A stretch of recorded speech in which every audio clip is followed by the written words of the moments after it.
Hi, this is Sabir Hussain और आप देख रहे हैं React basic to advance series. आज है लेक्चर नंबर 5 और सबसे पहला हमारा जो टॉपिक है दैट इज पोर्टल। पोर्टल में ये होता है कि लेट्स रन आवर ऐप। तो इसमें जैसे कि हम लोगों को पता है कि इंडेक्स डॉट एच के अंदर एक ही हमारे पास डिव होता है जिसको आईडी रूट लगी होती है और पूरी की पूरी एप्लीकेशन इस रूट के थ्रू चल रही होती है। हमारी यहाँ पे सारी एप्लीकेशन डंप होती है। तो व्हाट इफ के हम लोगों को इस डिव के अंदर कोई चीज़ नहीं चाहिए, इसके अलावा किसी डिव के अंदर चाहिए, तो उसके लिए फिर रिएक्ट में जो है वो पोर्टल की ऑप्शन हमें दी हुई है। तो उसके लिए हम लोग क्या करते हैं, सबसे पहले पब्लिक में जाके हम लोग वो डिव बना लेते हैं और इस डिव को हम लोग कोई और आईडी दे देते हैं, कोई भी अपनी मर्जी से आईडी दे देते हैं। मैं कहता हूँ पोर्टल रूट, कोई भी आईडी दे सकते हैं। अब मेरे पास दो डिव हैं, एक रूट और एक पोर्टल रूट। इस रूट के ऊपर ऑलरेडी हमारी एप्लीकेशन डंप हो रही है। वो हम लोगों को पता है कि इंडेक्स डॉट जेएस में जो भी हम लोग लिखते हैं सारे ऐप के अंदर कंपोनेंट हम लोग कंबाइन करते हैं और ऐप वाला जो कंपोनेंट इटसेल्फ है वो यहाँ पे इंडेक्स डॉट जेएस के थ्रू हम लोग यहाँ पे रूट में डंप कर रहे होते हैं। अच्छा, अब कॉन्सेप्ट है पोर्टल वाला। तो यहाँ पे पहले मैं एक कंपोनेंट बनाता हूँ जिसको मैं रूट में डंप नहीं करना चाहता, किसी और जगह पे डंप करना चाहता हूँ। तो कंपोनेंट के अंदर आते हैं और यहाँ पे एक फोल्डर बना लेते हैं पोर्टल का और इसके अंदर मैं एक फाइल बना लेता हूँ पोर्टल डेमो डॉट जेएस। और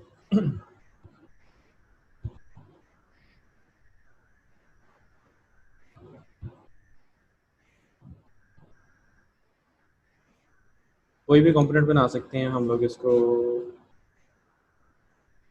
import here from।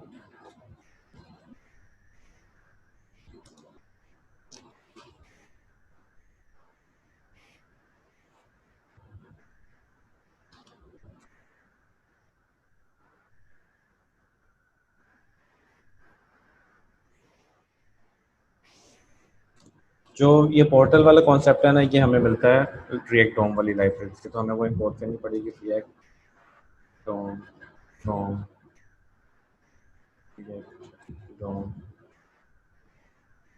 और यहाँ पे मैं इसको करता हूँ रिएक्ट डॉम। तो ये क्रिएट पोर्टल का हमारे पास यहाँ पे मेथड है पोर्टल्स के लिए। अच्छा, क्रिएट पोर्टल का जो मेथड है इसके दो आर्गुमेंट्स होते हैं। फर्स्ट में आप कोई भी कंपोनेंट पास कर सकते हैं, कोई भी एलिमेंट पास, कुछ भी पास कर सकते हैं यहाँ पे। तो अगर आपने कोई कंपोनेंट पास करना है तो यहाँ पे पहले कंपोनेंट इंपोर्ट कर लें और फिर उसको यहाँ पे पास कर दें। अभी के लिए मैं सिर्फ h1 पास कर देता हूँ, एक एलिमेंट पास कर रहा हूँ, but it could be a component as well.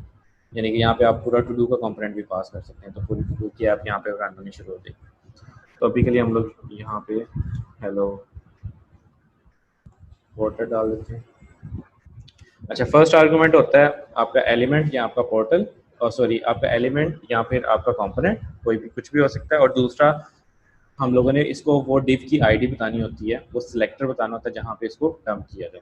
तो हम लोग कहते हैं जी document dot get element by ID और यहाँ पे हम इसको वो आईडी पास कर देते हैं। तो वो आईडी है हमारी इंडेक्स डॉट एचटीएमएल में पोर्टल डैश रूट कॉपी कर लेते हैं और यहाँ पे आके पेस्ट कर देते हैं। अब ये जो पोर्टल डेमो वाला कंपोनेंट है इसको हम लोग अपने पास ऐप में इंपोर्ट करते हैं ऐप डॉट सी एस में।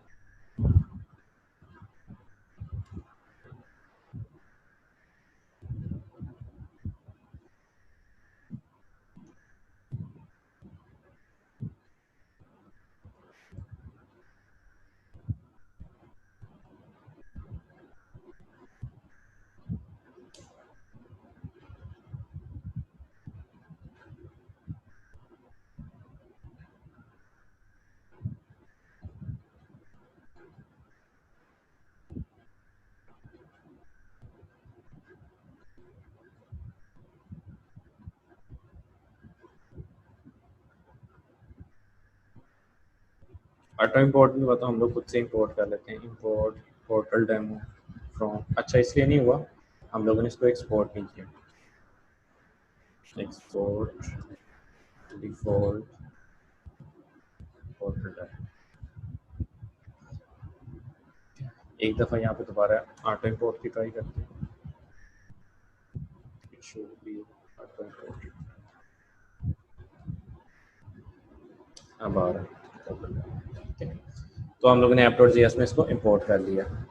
यहाँ पे क्या किया है, यहाँ पे सिंपल फंक्शन कंपोनेंट बना के रिटर्न करवाते हुए हम लोगों ने react dom dot create portal का मेथड कॉल किया है। इस मेथड के दो आर्गुमेंट है, first one is element and second one is the selector where you want to dump this item. So save करते हैं और यहाँ पे आते हैं, देखें h1 तो आ गया हमारे पास।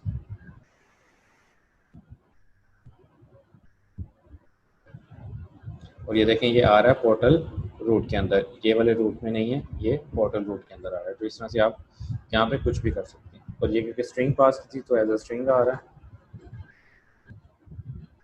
तो हम लोग इस तरह से कर देते हैं तो ये हेडिंग बन जाएगी। तो इस तरह से जब भी आपको कभी इस तरह का सिनेरियो बन जाए कि आपको लगे कि ये रूट के अंदर जो भी मैं यहाँ पर बना रहा हूँ, आप कोई पॉपअप हो सकता है, कोई मॉडल हो सकता है, या कोई नोटिफिकेशन का कोई मेथड हो सकता है जो आपको रिक्वायर करे, कभी जिस डिव में आपकी एप्लीकेशन चल रही है उसमें नहीं होना चाहिए, उससे बाहर होना चाहिए, तो फिर आप लोग इस तरह पोर्टल यूज़ करके यहाँ पे उसको ऐड करवा सकते हैं।